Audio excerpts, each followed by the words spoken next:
The most brutal revenge is the one they never see coming. That's not just a quote. It's a psychological fact. In a world addicted to drama, confrontation, and loud exits, there exists a form of vengeance so quiet, so devastating it doesn't attack the other person, it forces them to attack themselves. This is not about slamming doors, exposing lies, or proving your worth. This is about weaponizing silence, mastering emotional detachment, and letting guilt do the work for you. Because when someone hurts you, what they fear most isn't your anger, it's your absence. It's the haunting stillness that follows the feeling that they didn't just lose access to you, they lost access to who they were when they had you. This is the art of silent revenge. And if you've ever been betrayed, abandoned, replaced, or discarded by a narcissist, a lover, a fake friend, what you're about to learn will flip the power dynamic in your favor without ever lifting a finger. Let's begin. The most dangerous person is the one who never needed to scream to be remembered. Let that settle for a moment. We live in a world obsessed with reactions, public fallouts, exposed text messages, crying breakdowns caught on video. But beneath all that noise, there's a far more terrifying kind of response. It doesn't involve yelling. It doesn't involve closure. It doesn't even involve you being in the same room. It's the kind of revenge that doesn't break character because it doesn't need to. It unfolds quietly in someone's mind long after you've stopped talking. And by the time they realize what's happening, it's already too late. You see, when someone betrays you, whether it's emotional manipulation, a narcissistic discard, or the slow, silent death of respect, they usually expect something from you. A meltdown, a confrontation, a tearful voicemail. They need your collapse to validate their guilt. They crave your chaos so they can feel justified. But what happens when you give them nothing, no anger, no breakdown, not even a goodbye? That's when the game flips. Because now, they're alone with the one thing they never prepared for, the echo of their own actions inside a vacuum of your silence. And that's where real psychological revenge begins. Not through destruction, but through the absence of destruction. Through the realization that they can't categorize, you can't demonize, you can't forget you. Because you didn't react how they needed. And that contradiction begins to eat them alive. This is what Machiavelli understood better than anyone. That true power doesn't come from what you do to them, it comes from what you no longer need to do. No explanations. No emotional performances, just stillness. And in that stillness, a mirror appears. One that doesn't reflect your pain, but their betrayal, their cowardice, their cracks in character. The kind of mirror that cuts deeper than any words could. And once that reflection starts, it doesn't stop. So if you've ever been discarded, ghosted, lied to, manipulated, or made to feel replaceable, this is not just a video. This is your turning point. Because once you learn to master silence, you won't just walk away, you'll become unforgettable. Not because of how loud you were, but because of how quiet you became. And the effect that silence left on the one who thought they could hurt you. Without consequences. Welcome to the art of silent revenge. Let's begin. The reason silent revenge works isn't because it's passive. It works because it's unpredictable. People know how to respond to screaming. They know how to rationalize tears, tantrums, even closure letters. Those things fit a familiar narrative. They're just emotional. They're hurt. They'll get over it. But silence. Silence doesn't follow the script. Silence is unsettling because it leaves the story unfinished. And the human brain hates incomplete patterns, especially when guilt is involved. See, when you go quiet, not out of defeat, but out of design, it forces them to write the ending themselves. And the version they write, it always haunts them more than any confrontation ever could. Because now they're the only narrator left. No one to blame, no one to villainize, just them and the creeping suspicion that maybe they were the problem all along. That's the first layer of psychological dominance, making them live in their own version of your absence. Not blocking them, not deleting photos, not unfollowing, just being gone differently, emotionally invisible, elegantly unavailable, and yet more present in their mind than ever before. Because here's the truth. When someone knows they hurt you and you say nothing, the silence becomes a weapon they can't defend against. Did you move on? Did you plan this? Are you hurting? Do you even care? Every answer leads to a different version of guilt, and they'll explore all of them at 2 a.m. when the distractions are gone. Punchline. You don't haunt them by reminding them of what they did. You haunt them by never reacting to it. That's what makes it Machiavellian, not in cruelty, but in control. You're not just walking away. You're pulling the ground out from under their certainty, quietly, surgically, without ever raising your voice, because the moment they realize you saw everything and still didn't flinch, that's the moment the power dynamic collapses. And the one thing they wanted your reaction is now the one thing they'll never get.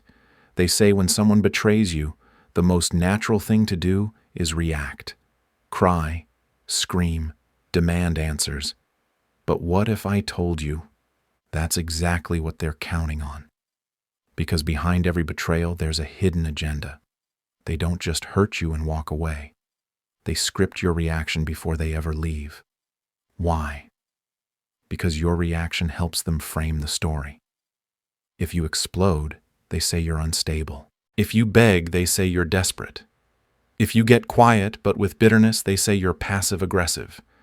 Every emotional response becomes a shield for them to hide behind. So what happens when you give them nothing? That's when the narrative cracks. That's when the mask slips. Because now they don't get to be the calm one walking away from drama. Now they're just someone who caused damage without justification, without closure, without a script to cling to. And that creates a problem. Not for you, but for them. Punchline. They didn't expect you to go silent. They expected you to prove their guilt was justified. They expected you to break so they could call you the reason things fell apart. But instead, they're met with stillness, precision, emotional discipline. And that's the first sign something's off, not with you, but with the story they told themselves about you. Now they have to ask themselves, why didn't they react? Were you stronger than they thought? Did you already expect the betrayal? Did you never care to begin with? That's the beauty of a well-timed silence. It doesn't just withhold emotion. It installs doubt. And doubt, when it festers, becomes more painful than any insult. What you're doing isn't ghosting. It's narrative control. You're not disappearing. You're reclaiming authorship. You're forcing them to sit with the raw footage of what they did without music, without edits, without a clean ending. And in that void, their own guilt becomes the only voice in the room. What most people don't understand is that betrayal rarely happens on impulse. It's not random. It's rehearsed. Whether it was a breakup, a cold discard, a ghosting without explanation, it wasn't just about what they did. It was about how they expected you to respond. And if you're honest with yourself, maybe you felt it too, that unspoken pressure to prove something, to defend your worth, to demand clarity. But here's the truth. Your silence is more powerful than their justification. Because when you go quiet, you're not just refusing to play their game. You're denying them the outcome they prepared for. You're not standing still. You're pulling the plug on a performance they wrote in their head. A performance where they're the calm, rational one, walking away from someone who just couldn't handle it. But now, they're left standing in an empty room, script in hand, with no scene partner. Punchline. The silence you create isn't empty. It's loaded, with all the words you didn't say, all the reactions you refuse to give, all the closure they'll never receive, and that vacuum becomes psychological pressure. Because now they can't explain your silence to others. Worse, they can't explain it to themselves. You've introduced them to a version of you they weren't prepared to meet, the version that doesn't chase, doesn't beg, doesn't flinch, the version that watches, waits, and walks away with dignity so sharp it cuts deeper than anger ever could. And deep down, they start wondering, did I just lose the one person who actually understood me? That's when the doubt turns internal. That's when your silence becomes their obsession. Not because you're being manipulative, but because you've removed the mirror they use to define themselves. And now they have to face something far more terrifying than confrontation, the possibility that they ruined something good for no reason at all. Let that thought sit with them. Let it grow. Because the real punishment isn't your rage, it's the realization that you've already made peace, and they never will. There's a moment in every silent revenge arc where the shift becomes undeniable. You no longer feel the weight of explaining yourself, and they, for the first time, begin to feel the weight of what they did, not through confrontation, but through the contrast between who they expected you to be and who you became when they no longer had access to you. At first, they thought you'd spiral, that you'd reach out, break down, try to prove your worth, that your silence was temporary. But days pass, then weeks, and now they're watching from a distance. And what they see terrifies them. You didn't collapse. You evolved. You didn't get louder. You got still. And stillness is dangerous. Stillness is unreadable. And what they can't read, they can't control. Punchline silence that lingers becomes a threat. Not to your safety, but to their ego. Because now they're no longer sure how you see them. Did you forgive them? Did you move on? Or worse, did you never care enough to begin with? That uncertainty begins to metastasize. They rewatch conversations in their head, wondering if they missed something. They scroll through old messages, hoping to find proof that you once needed them. And every time they fail to find it, the fear grows. Not just fear of being forgotten, but fear that you're not broken, that you're better. And here's where the psychological tension peaks. They can't ask. They can't check in, because that would expose the very weakness they tried to hide behind their betrayal. So instead, they watch, silently, obsessively, hoping to see a sign that you're struggling, that you're still angry, that you still care. Because if you still care, they can still matter. But all they get is nothing. Just the haunting image of you moving through the world, calm, centered, untouched. You've become a ghost, not in absence, in presence. And in that presence, they begin to unravel. Because silence in the hands of someone emotionally intelligent is no longer passive. It's predatory. And for the first time, they feel what you felt: powerless, alone, afraid. There's a kind of panic that doesn't look like panic. It doesn't scream. It doesn't run. It just lingers. In the middle of a casual scroll, in the silence after a joke falls flat, in the back of their mind when no one else is watching. That's where your absence starts to claw at them. Because this isn't just you disappearing. It's you becoming unrecognizable, emotionally distant, psychologically unreachable. And suddenly the version of you that once laughed too loud, loved too deep, forgave too fast, is gone. They wanted space. Now they have a void. They wanted freedom. Now they're trapped inside a version of events that no longer revolves around them. Punchline. They expected a breakup. They got a psychological blackout. And in that blackout, they start to hallucinate versions of you they never noticed before, colder, wiser, and terrifyingly indifferent. That's when they begin reaching, not out loud, but in quiet, desperate ways. Watching your stories, liking a 3-month-old photo, asking mutual friends indirect questions, little digital breadcrumbs hoping you'll follow. But you don't. You've vanished from their game board, and now every move they make feels meaningless. Because here's the part no one warns them about. You're not just silent. You're dangerously silent. Not the kind of silent that implies pain.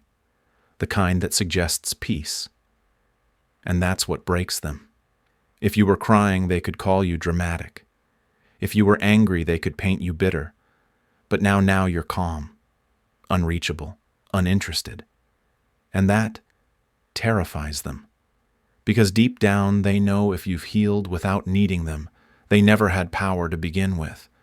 This is where silent revenge reaches its true climax, when they finally realize you no longer need closure because you became it. You didn't just walk away.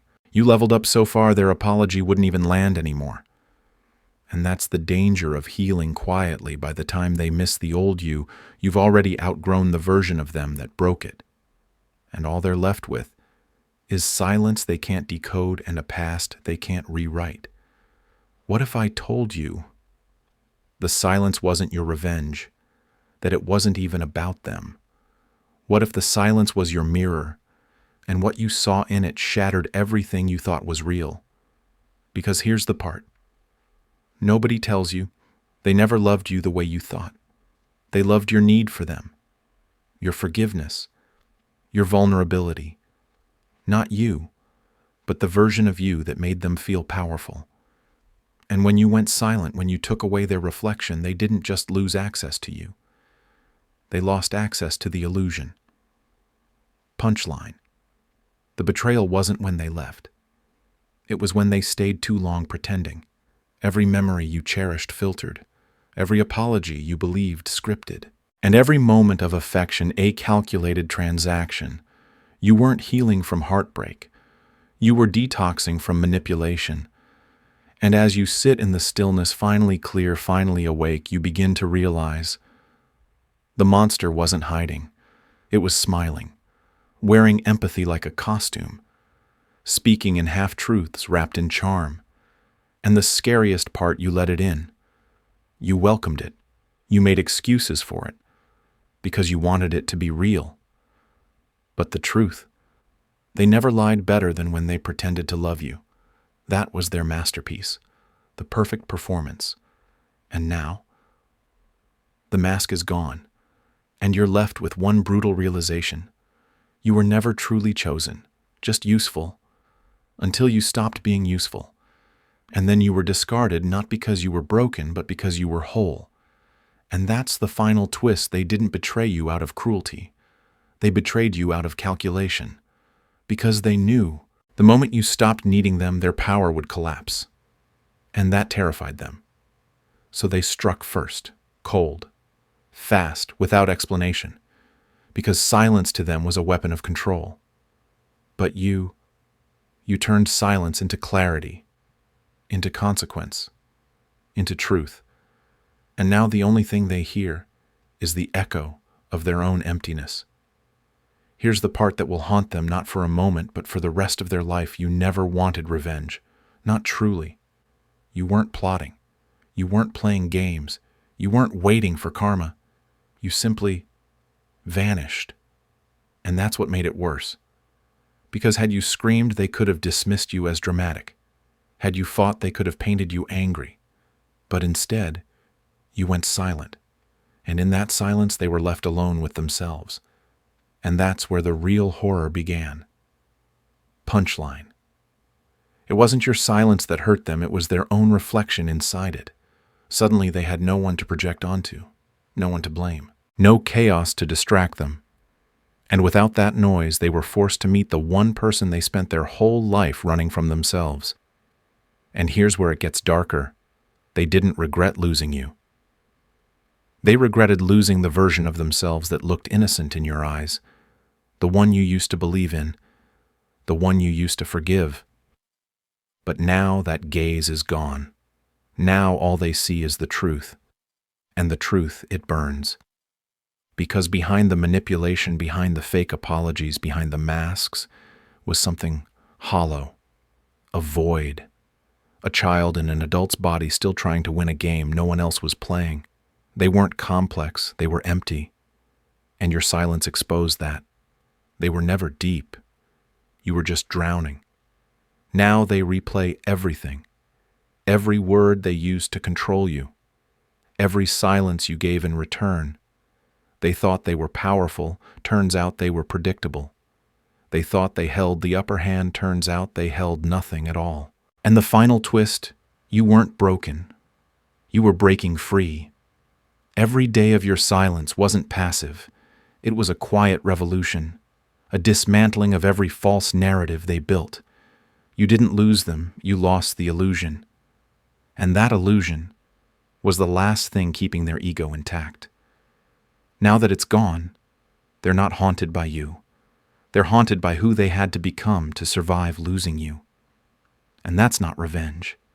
That's revelation. They won't say it out loud. Not to you, not to anyone. But you live rent-free in their silence, in the quiet moments between distractions, in the second glass of wine, in the look they avoid in the mirror. You're not a memory, you're a shadow. Because what you left behind wasn't just an empty space, it was a void too loud to ignore. One that screams everything they never said, everything they never felt, everything they thought they buried beneath control. But silence is a terrible place to hide from truth, and now they feel it. They feel the aftershock. Not a bang, but a slow, suffocating collapse. They thought they'd moved on. They didn't realize they were just running on borrowed noise. Now the distractions fade. The new connection lacks spark. The validation feels hollow. Because nobody plays the same role you did, willing, warm, naive enough to believe. No one gives them the stage, the spotlight, the audience, because you took the script with you. And that's the cruelest consequence. You didn't just exit the story, you ended the entire performance. Now they walk through life, haunted, not by your presence, but your evolution. The version of you that learned, that healed, that saw them clearly, and walked away without flinching. And every time they try to recreate the old cycle with someone new, it crumbles faster. Because deep down they're no longer convincing even to themselves. The mask is cracked. The charm has an echo. The manipulation has become transparent. And in the stillness that follows your absence, whispers louder than any scream they've ever heard. That's the residue of silent revenge. Not violence, not chaos, just an unspoken, irreversible shift in power. One they feel every day, in every failed connection, in every empty performance, in every lie they tell to fill the silence you left behind. They didn't lose you. They lost the last person who truly believed they were good. And some losses never echo. They just haunt. They'll scroll through old texts, not to reread, but to search for where they lost you. They'll wonder which moment, which word, which silence was the one that changed everything. But the truth is, you didn't leave all at once. You unraveled slowly, one broken promise at a time, one gaslit memory at a time, one emotional bruise that never made a sound. That's what haunts them now.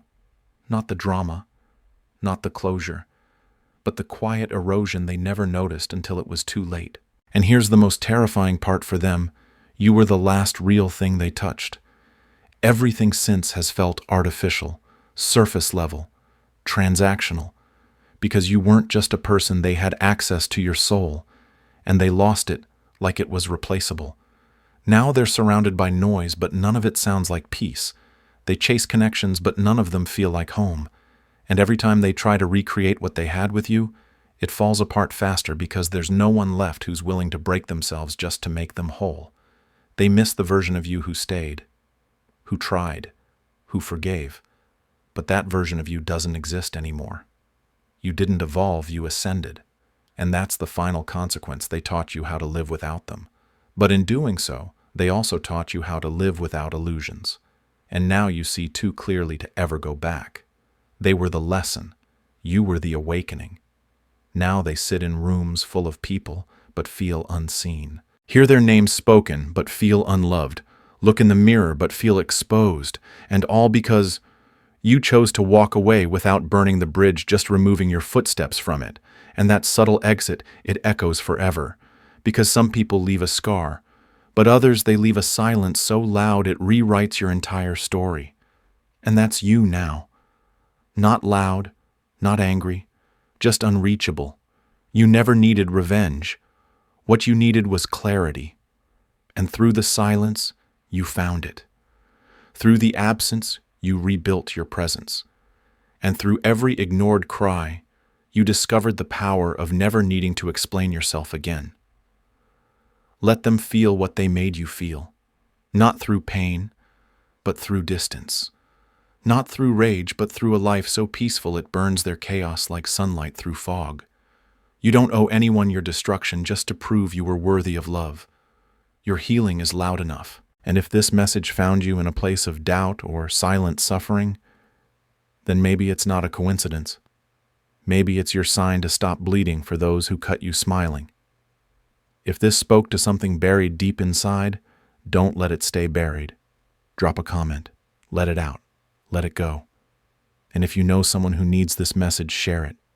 You might become the reason someone finally chooses peace over performance. Save this video. Rewatch it when the ghosts return, because they will. And next time you'll greet them not with fear but with knowing. If you're done explaining your worth, subscribe. Because we speak your language here. And remember, some storms don't need thunder to destroy. Sometimes all it takes is silence.